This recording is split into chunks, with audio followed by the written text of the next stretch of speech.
which was put together by the city of Denver and Mayor Pena to coordinate the city's effort to get a Major League Baseball team.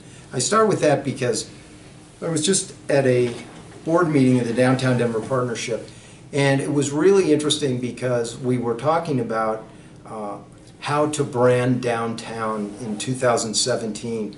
And I reminded the group at the end that in 1983, Federico Pena's campaign slogan for mayor was "Imagine a great city," something that we no longer have to imagine. And one of the biggest reasons for that, in my opinion, was Denver being named as a expansion franchise for Major League Baseball.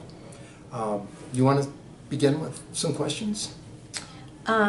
So one of the things that we heard from Federico was that you all were having some conversations with Major League Baseball.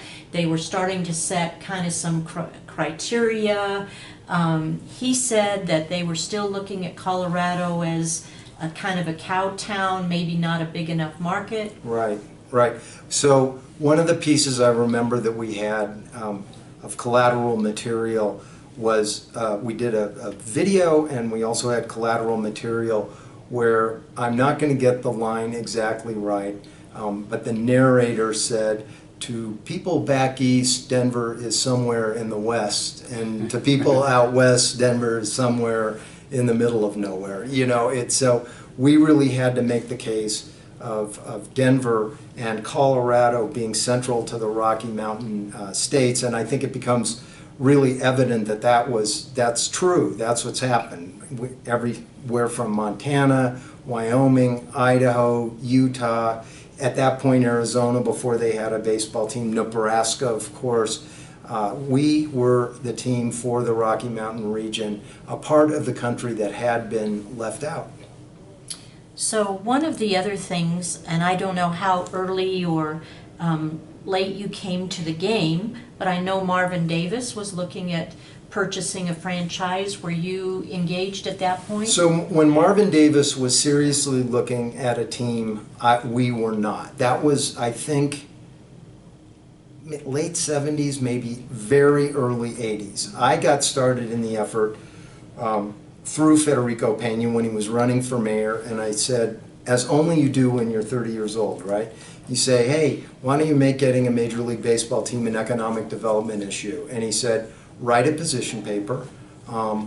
We'll put it out there and see what happens." Now, the chamber had been doing some work, but the chamber, in my view, had really been relying on Marvin Davis as the guy to get the team, so we really don't have to do that much. Our approach was, we don't really care who owns the team. We just want to lay the foundation for why this is the right place for Major League Baseball to pick a team. And I think if you compare the way we ended up with the team compared to Florida, we had really everything put together very nicely except for the ownership, whereas in Florida they had a strong owner to begin and really not much of anything else. I think the work that you guys did in bringing the stadium district issue forward was really the catalyst that got us over that last hump.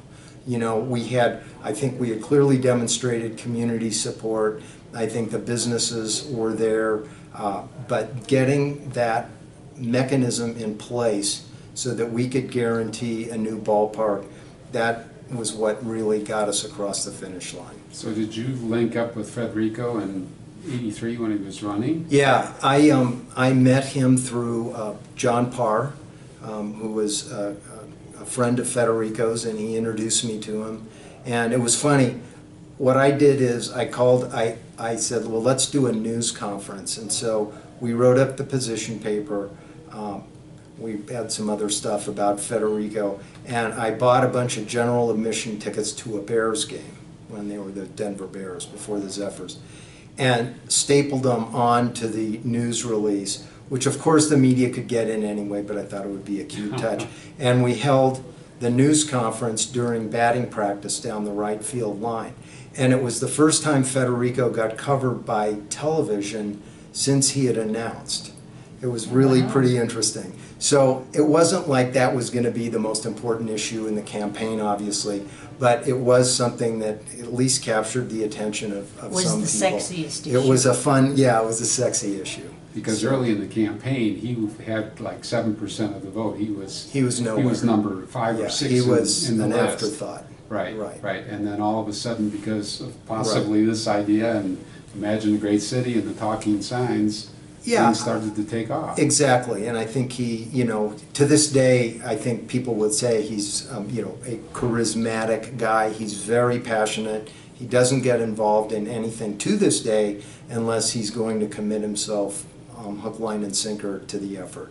And I think once he got elected and gave us the opportunity to establish the Baseball Commission, which the way it was established is worth mentioning for this. We didn't have any money, and we weren't going to get any money from the city.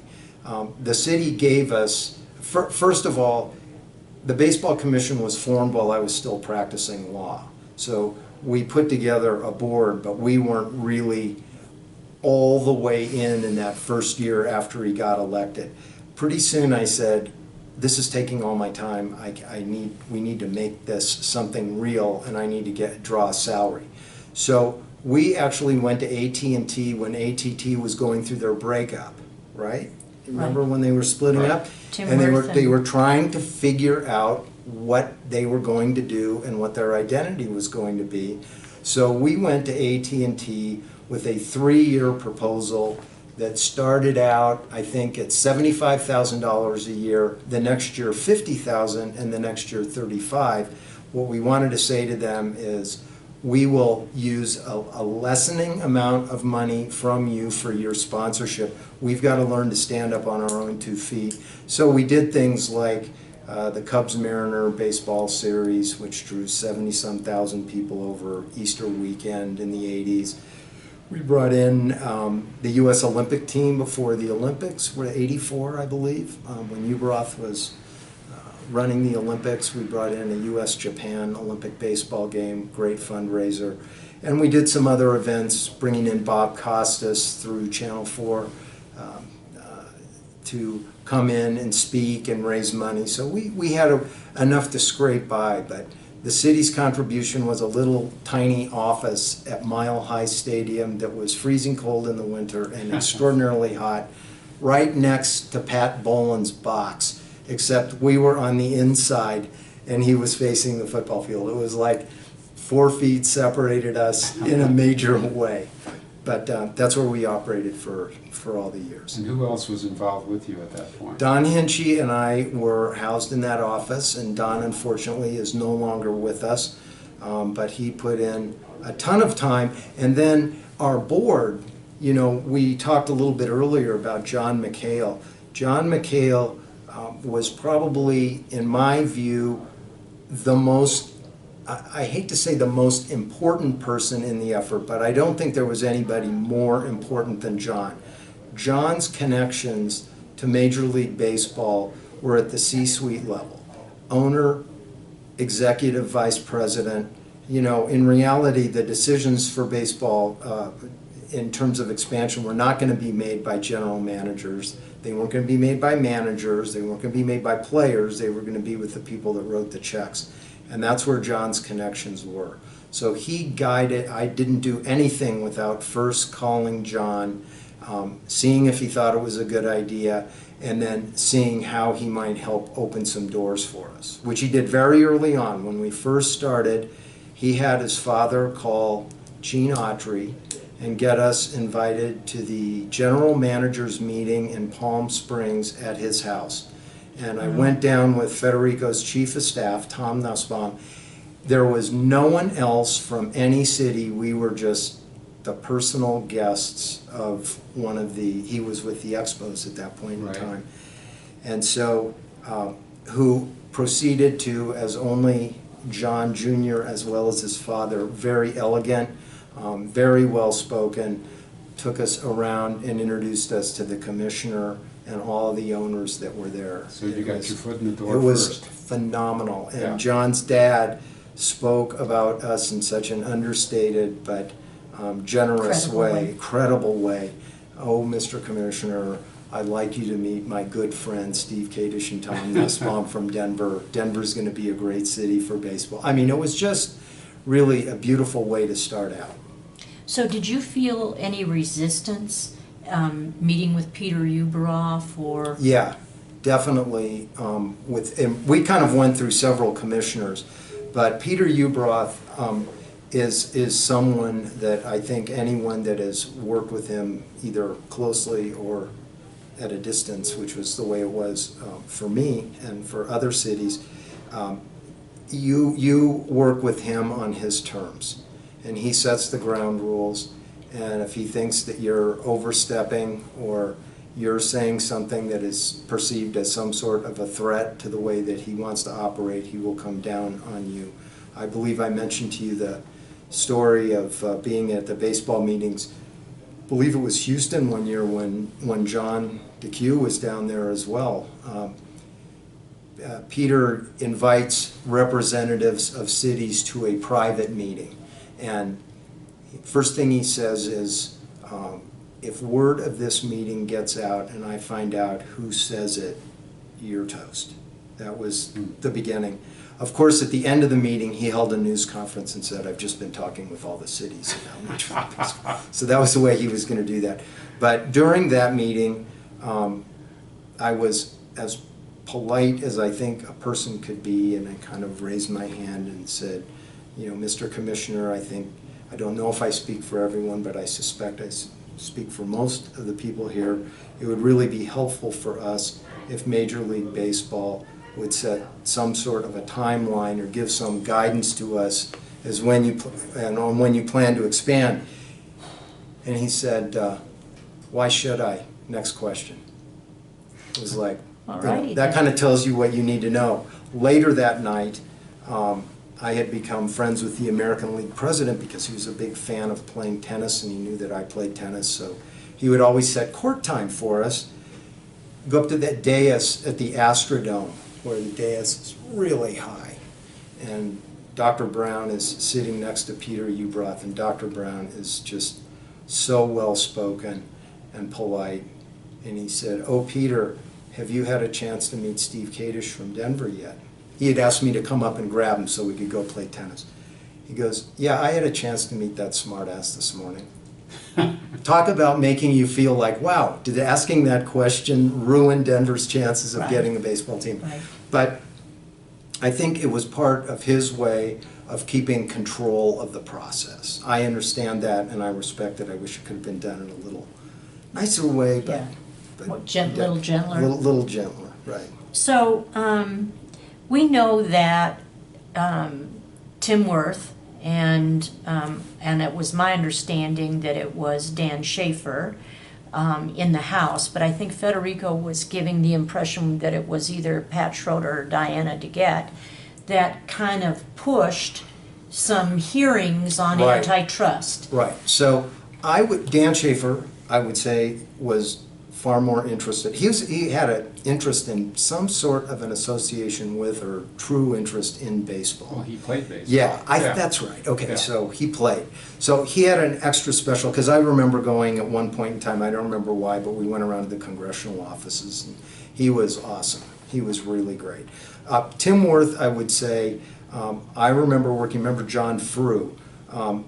We worked to devise this strategy where we would have Tim Worth, and they set an expansion committee through the antitrust hearings. You know, they had antitrust hearings on baseball, and I can't remember the senator from Arizona, but it worked out beautifully because he was very belligerent in criticizing Major League Baseball. So he got to be the bad cop, and Tim Worth got to be, you know, hey, Peter, look, we just want to work something out with you. You can see what's going to happen. If something doesn't happen, everybody's going to start The great acting conciliator. like the senator from Arizona. So in any event, they called these hearings. In fact, I testified. I just had not thought of that in many years, but I went back to Washington and testified in support of maintaining their antitrust hearings with the caveat that, you know, if you don't take care of this problem, the problem will be taken care of,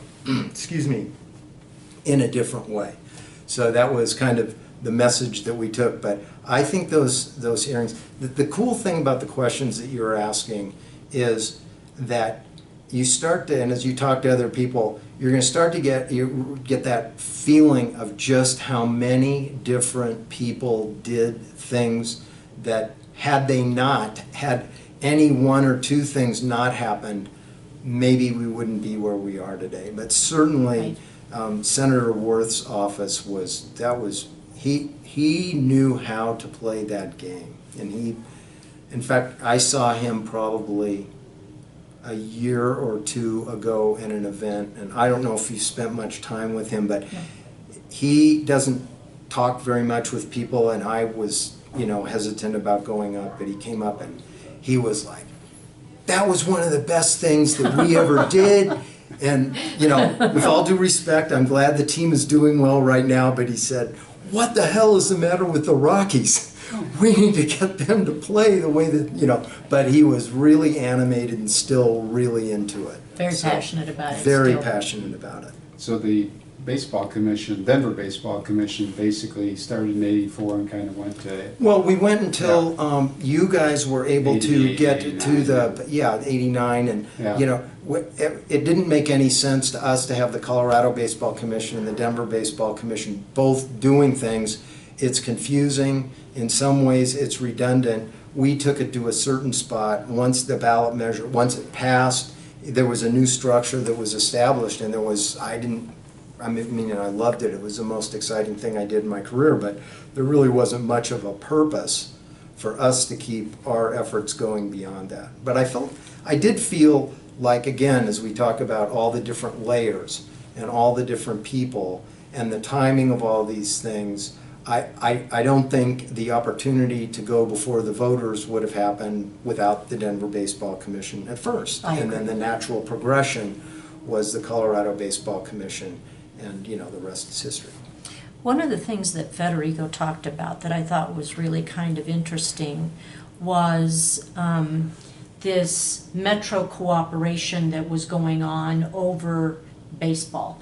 While we still, I think I had a conversation with Federico when he came and said, I want you to designate in the legislation that it will be a Denver site. And it was at that time, I think I told him that it would probably more than likely be a Denver site because the infrastructure was there, but that we couldn't disenfranchise the other outlying areas because we absolutely needed that broad of a tax base in order. Well, you were asking for their money, so you got to be able to play the game. And I understand, as the mayor of Denver, that would be, you're advocating for your spot. I don't think there's any question that, it's funny because for quite a while, at least my impression was, the other counties were talking about, we need to have an opportunity to submit a site. At the end of the day, remember, we had 3 sites submitted, all in downtown Denver. No one else even submitted a competing site out of the city and county of Denver. So we got the best of both worlds. We got 6 counties,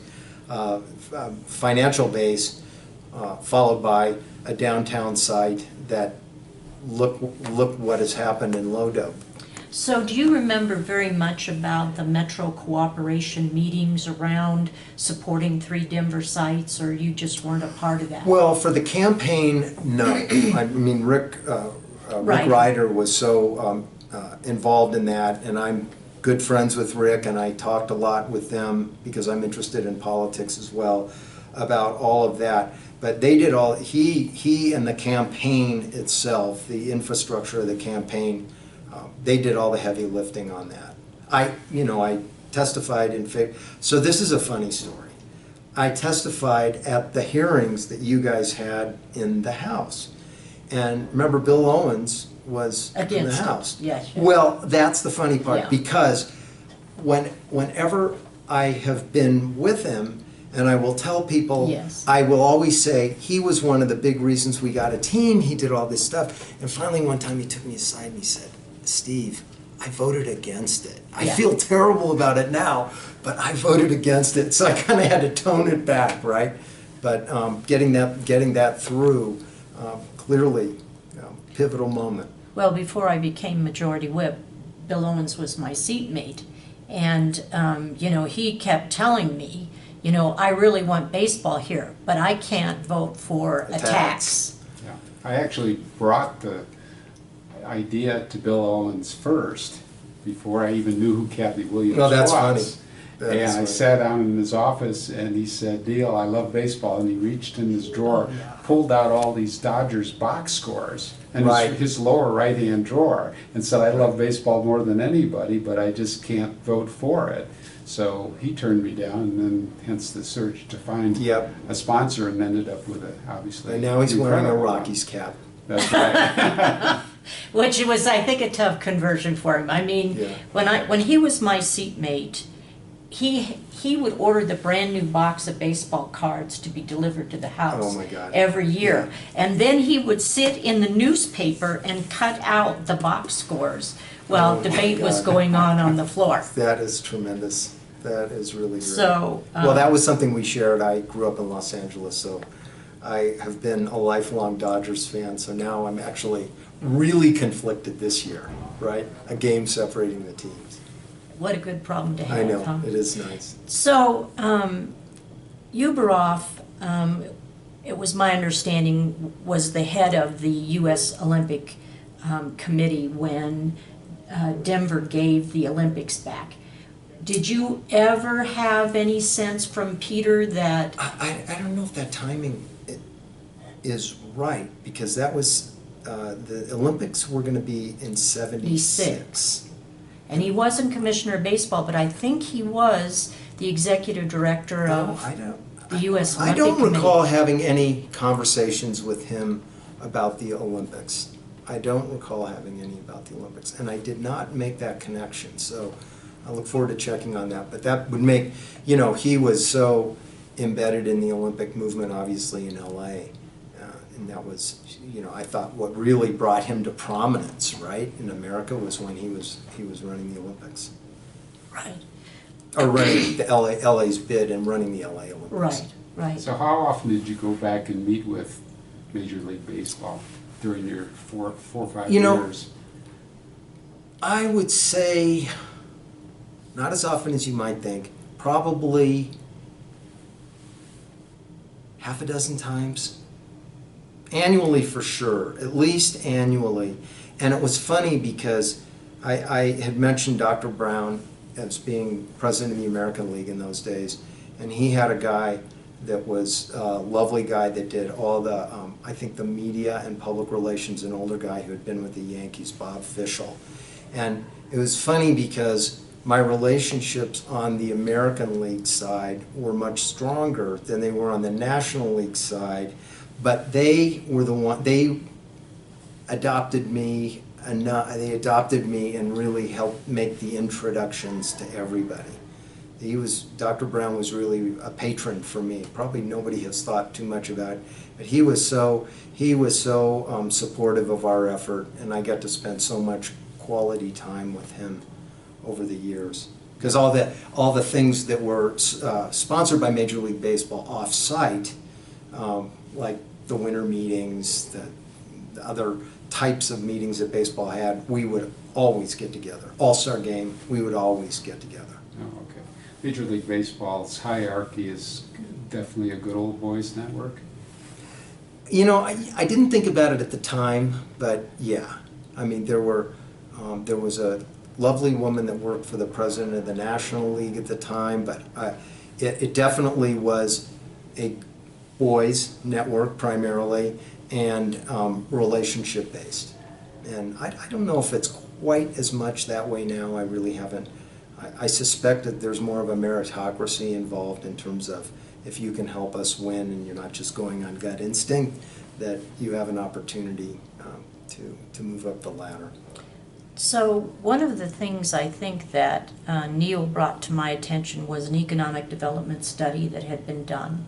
And was that done by the Metro Chamber, and how did that come about? I don't remember if it was the chamber or if we did it, but we did, in fact, one of the things that I will give to you guys, and in fact they have a copy when you go into the executive offices of the Rockies. Next time you're in there, take a look in those glass cases and you'll see a leather-bound book that we put together for the owners. We sent a leather-bound copy to each one of the owners that kind of outlined everything as to what Denver had to offer, that included the economic impact studies. You know, it's so funny because these studies were glowing, but we undercounted everything. Things were so much better once we got a team Right. than we had described they were going to be. Remember the attendance record the first year, which will never be broken because nobody's going to play in a 75,000 seat baseball stadium. Right.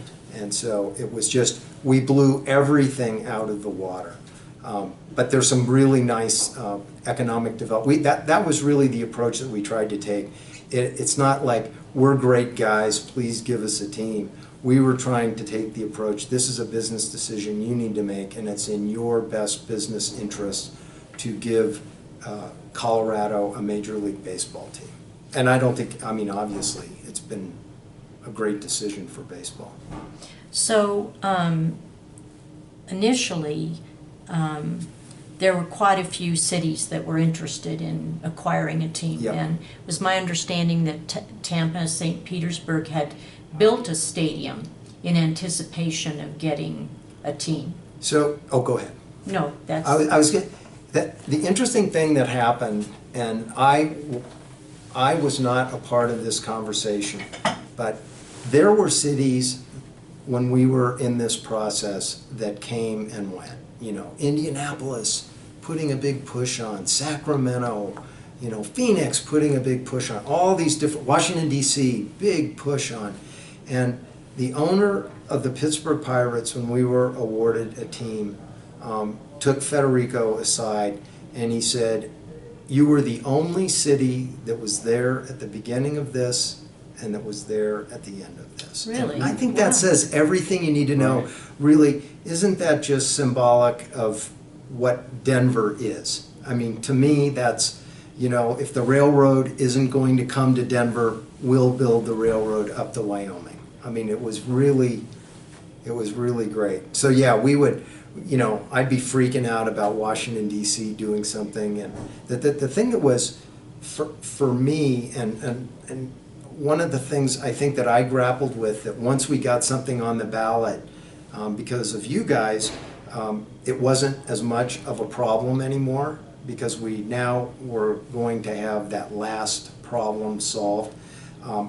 I spent years trying to have a balance between keeping people enthusiastic about the thought of getting a baseball team and not having people get burned out or feeling like we were just getting jacked around. Because you remember, I could tell you the Oakland A's, the Seattle Mariners, the Chicago White Sox, all those teams came to us, and I mean, and San Francisco Giants was the most important one. We had literally a secret meeting with the executive vice president of the Giants and Al Rosen, who had a Denver tie, I can't remember what the building is now, but they flew out under assumed names to Denver, Steve Kaplan and me, and I can't remember if there was anyone else, there might have been.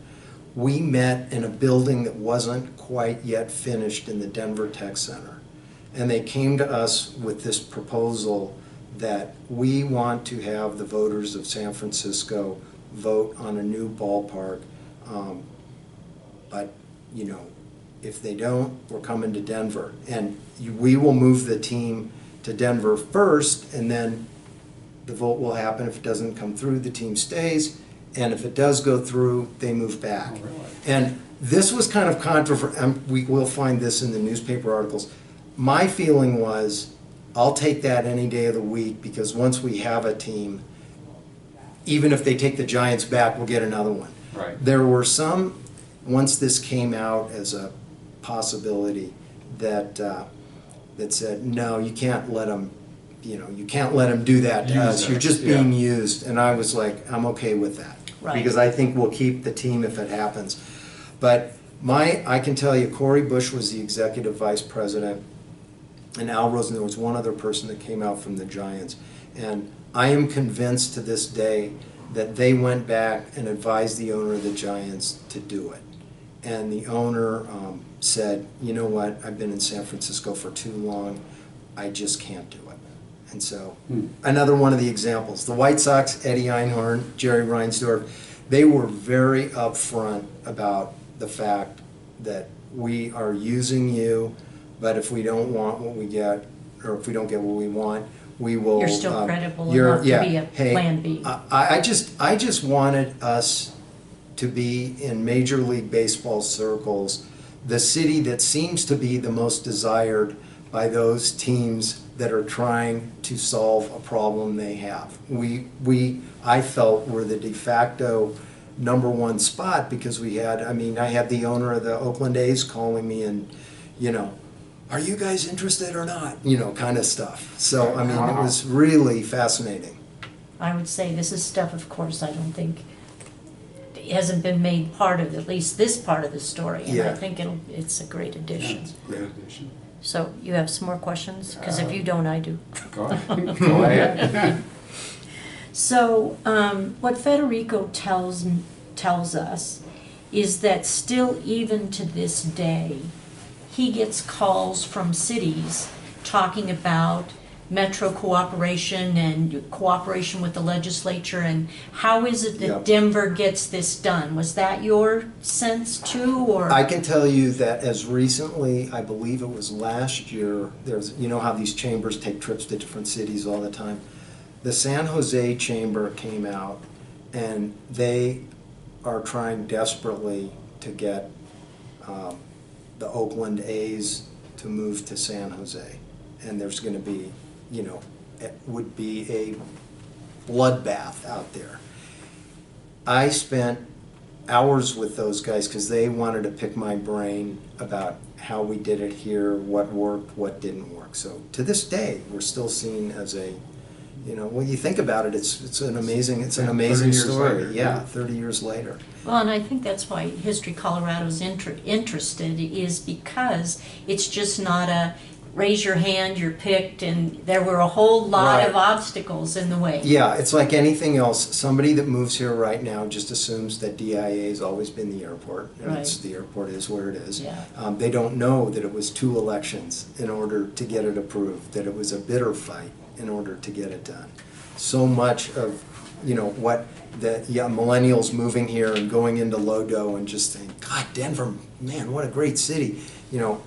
25 years ago, the pictures when the ground was being broken for Coors Field, there was nothing up there, right? It was a field. So it's amazing what has happened. So did you get any pushback from football, either from the Broncos or from fans saying, this is a football town, this is not a baseball No, town? I You don't. didn't I get don't. any of that? If I did, I don't remember it.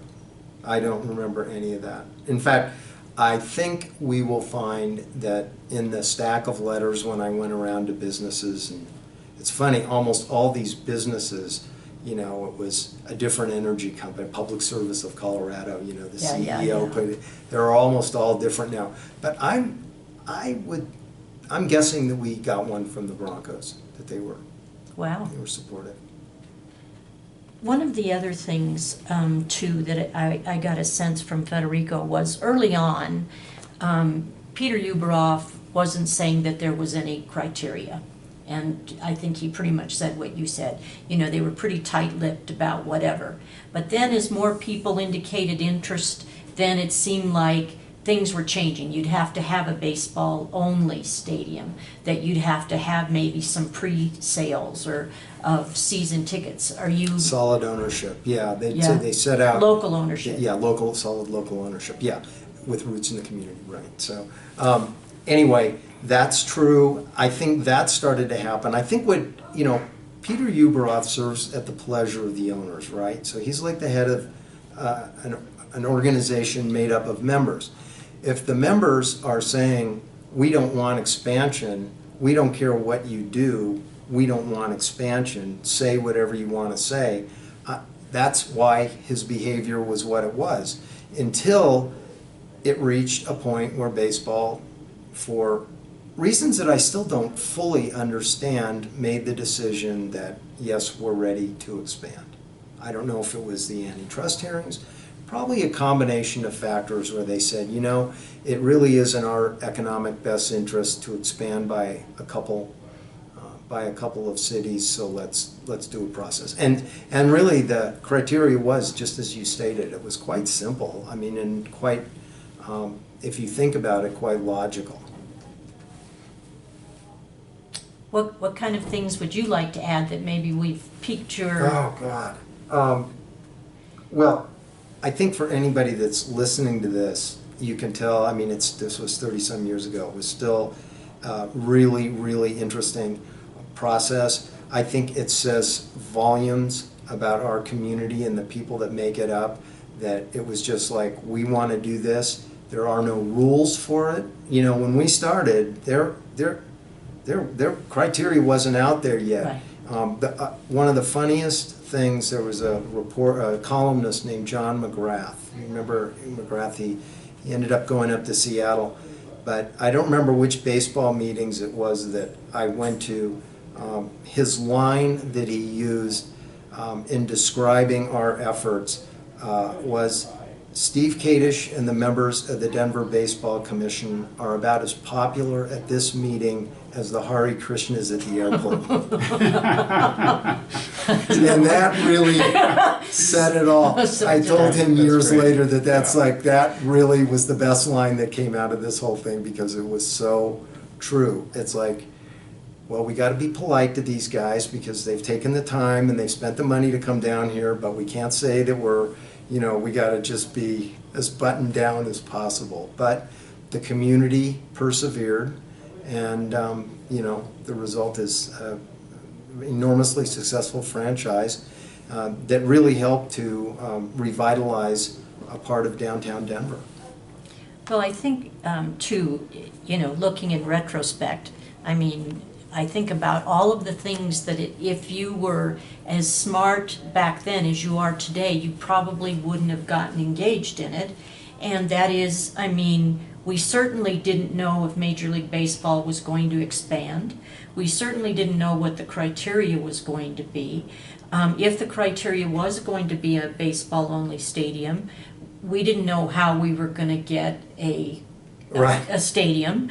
We didn't know, even if they did expand, how much was an expansion, what was the fee going to be, and who would be our ownership. Well, I mean, the ownership thing, which I obviously was not a part of that, but I mean, it's obvious that that was the part that was least put together when push came to shove.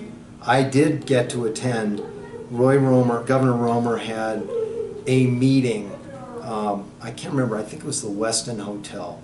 It was the most bizarre meeting I've ever been in my life, by a lot. Because it was a meeting that did you go to that meeting? No, I didn't go to that meeting. So the only reason I got to go is I was in the consulting business, and there was a company out of Buffalo called CA1 Services, and they own Sports Service, which is a concessionaire, and they were interested in potentially having a small sliver of ownership of a franchise. So that, in order to come to this meeting, you had to have some sort of you know, demonstrable reason why you've been invited, okay? And this was literally a big table, and it was like, okay, who are you? And what do you represent? And it was in front of each other.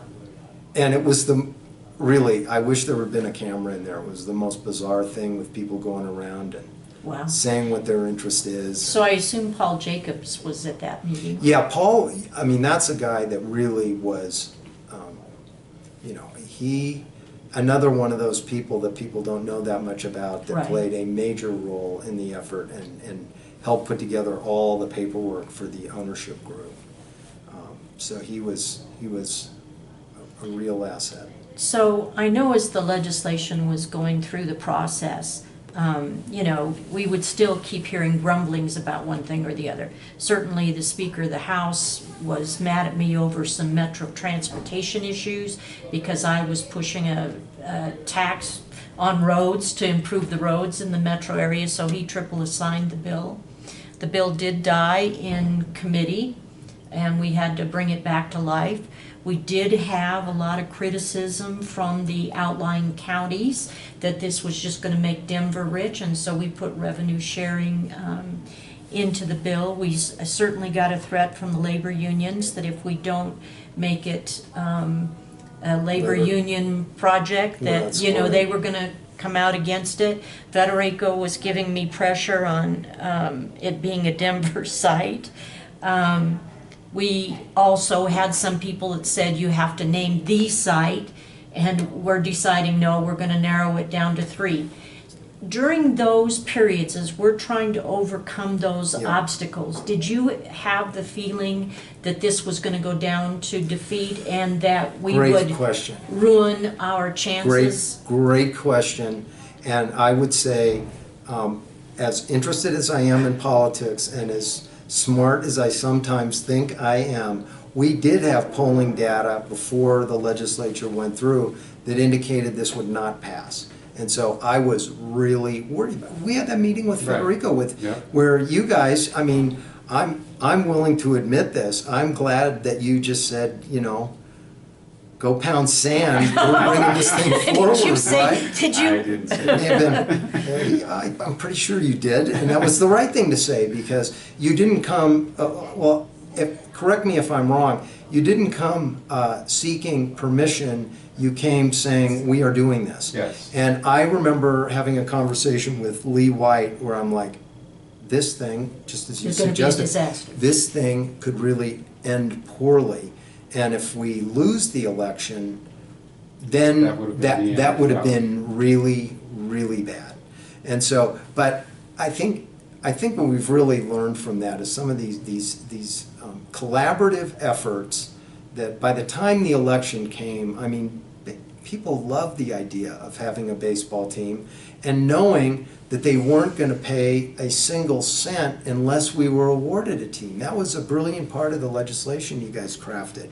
Is like, we're not going to start charging 1/10 of a cent on the hope that they give us a team, but rather it will only happen. And, you know, getting your head around 1/10 of a cent, it's almost like, well, that's nothing, you know? And it seems like a good process to pick out a ballpark. Everybody can put one in if they want. I think, didn't somebody in Douglas County at least talk about Oh, it yeah, or they did. something? Yes. But, you know, at the end of the day, it just turned out, I don't think it could have turned out much better. So we also were in a recession at that same time, and we were Right. having issues over the airport.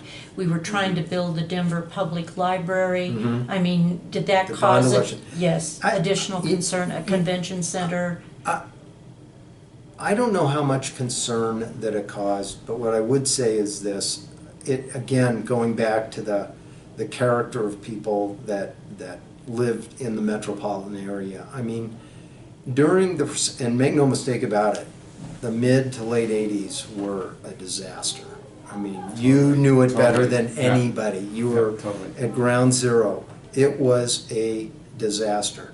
And yet during that time, and this is where I do give, in Denver, I give Federico, I don't think you can understate what he accomplished in terms of working on the airport, new convention center, the citywide bond election, the first one that was done like that to beautify the city. It was like, gang, as a community, we got to double down. If we're either going to, we got to do something, and we did everything. And the one other thing I'd say about the airport, to his credit, you remember when the airport election was happening, how unpopular he was. He was vilified. His polling numbers were terrible. And he really took a back seat to Roy Romer and Tim Worth and some of the other elected officials to lead the charge on the airport, even though I've never asked him this, but if I had to say to him, you only get the airport or a baseball team, I think he'd say the airport. You know, I don't think that, you know, and yet he set his he set his strong feelings aside and allowed the others that were more popular to lead that charge with, Romer doing the oatmeal breakfasts everywhere. And he was elected exactly when the city went in the tank. He got elected and it went right down the drain. Yeah. It was Yeah. terrible. Yep. And with all due respect, because they're friends of mine, I mean, everybody that came in that office, they were really smart and they knew something about politics, but it was like, everybody was pretty young too. And That's when you're all too naive to know what you can't do, right? Yeah, exactly. So everybody was, I think it just, again, says so much about our community and the way in which we find a way to prevent. Tom Clark, I mean, you gotta, that's somebody you should talk to also. I mean, his work in really creating the national model for collaboration among communities, it's it's breathtaking, and it happened, and it happened with the baseball effort. So I've just exchanged emails with Floyd Cerulli. The poll that showed that it would lose at an election, was that one that Floyd did or someone else? For some reason, I'm thinking it was Tommy Drake, but I'm not positive. But Bob Drake would know, and in fact, the person that I was talking to, I mentioned Lee White. And he, of course, ended up doing I believe, the bonds for the financing for the ballpark.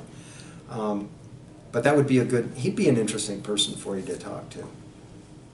Okay. We'll do that. Great. So who else should we be talking to? We probably should talk to Rick Ryder, huh? Oh yeah, definitely. I mean, he was really involved in the campaign aspect of it. I'm trying to think. I think this was before Joe Blake. Fleming was head of the chamber when all this came down, and he was, very strong in support of it. Also, he had obviously a guy with a strong personality, but also really pushed the ball forward as well. Rex Jennings before him. That was the period where I felt like this was Marvin Davis is going to do this thing. Right. We don't need to do anything. And that, I can't underscore enough that one thing that we did that was a fundamental change was we are simply not going to sit around and wait for Marvin Davis to get a team. It would be great if he does, and we'll be happy to step aside if he does, but we're not going to wait for it. And so that, I think that really became kind of like, the new generation of ballparks. I think this was the new way of going about getting a team, which ultimately prevailed. prevailed. Was extremely important. Yeah, which a lot of us were involved in that. Well, this is such great This is information. great. It's fun. I mean, when you only see this much of the picture and Yeah. you see how really large it is and how many people were doing things and have really not gotten probably adequate credit for what they've done, it is. And that's what is so, I mean, I can't thank you guys enough for, nobody else has done what you're doing. You just said, hey, let's do this, let's get the record down. And I think it's going to be really interesting when it all comes together. Well, I think Neil and I have been amazed from time to time that, we'll hear something. I think, what was it when, I can't think of his first name, but Brown, who was in the Clinton administration, went down in a plane and, he was instrumental in bringing baseball here. Yeah. And I have no knowledge of what he might have done for Who knows? baseball. I didn't either. Yeah. And an advertising agency who went and got a contract in Florida, says they were instrumental, and I'm saying I don't ever remember seeing I'm interested those in folks. Secretary Brown's thing. You know who in town would probably know the answer to that is Mike Stratton. Okay. Because Mike was very close to the secretary. Yeah, because I remember watching two of the news programs, the evening news, that night, and leading off his list of things that he accomplished. He helped bring Major League Baseball to Denver, which I thought was really interesting. Wow. So, Who knew, right?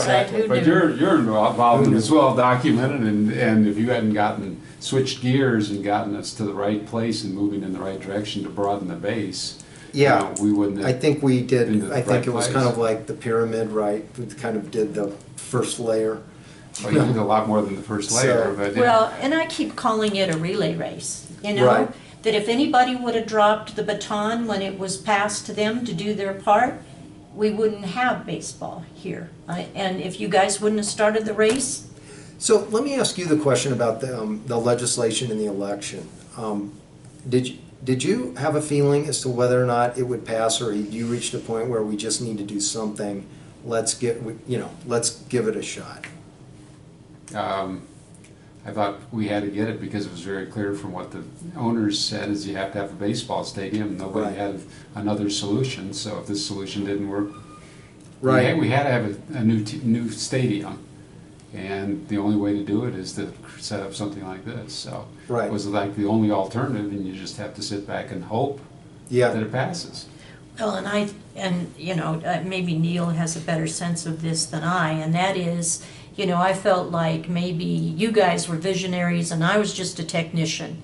And that is, every time you hear an obstacle or whatever, we'll change the legislation. When we decided we were going to have a baseball commission and a stadium authority separated out, it was because of criticism over the legislation. And I never wanted the legislation to stand in the way of Right. getting something passed. The same thing, putting revenue sharing in, trying to reduce some of the debt by selling the naming rights and the parking and the advertising, and knowing that we needed to utilize 6 counties in order to have enough income. All of those things to me that's your responsibility, is to listen to what's being said and try to remove as many obstacles Right. from passage as Right. possible. And be able to get the broadest base of support possible. Right. It was tricky, but you guys navigated it just right. What was the percentage? 54%, Which is, which Not is a- not overwhelming. it's not overwhelming, but they're calling that at 7 o'clock at night, right? 8 o'clock Right, at night. right.